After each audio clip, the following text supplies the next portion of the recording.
আর মূলত নাই তো হাঙ্গা করলি কেন? দিতে পারলি না যখন, তাহলে বিয়া করলি কেন? আপনি যদি আরেকদিন ভাবে চলে হাত দেন তাহলে আপনার এই হাত থাকতো না। একদিন যদি ভাবে চলে হাত দিচ্ছেন তাহলে আপনার লোকের রক্তারক্তি হয়ে যাবে। ভাবির আমার মারছে, ভাবি পুলামে আমার শ্বাস করে আনার মাইরে সংসারে শান্তি পাইলাম না। তরে রে পারামু রে। ছাড় ছাড় ছাড় ছাড় ছাড় ছাড় ছাড় ছাড় ছাড় ছাড় ছাড় ছাড় রে, ছাড় ছাড় ছাড় ছাড়। মাঙ্গের পোলা বস মাছ চাইছে জানি করছে, আপনার না করছি না।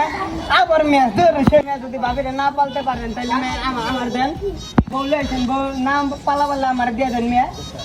ফালতু কথা কস, আমাকে ধরছে রে না? হ্যাঁ আমারে ধরছে। আমার আল্লাহ ওই আমার কিছু দিতে পারে না আমার। আয় না ভাবে আমার লোক আয়। তুমি অতি কই যাও, এদিকে আসো, তোমাকে পাকিস্তানি না, তোমাকে এটা মিথ্যে শাড়ি কিনে দিব। জামা একসাথে করো। হালি করে হালি তোরে বাসাই যাইছি, পিটেন পিটেন পরের বার মাইরা হালাইলেও দেখতে হবে না।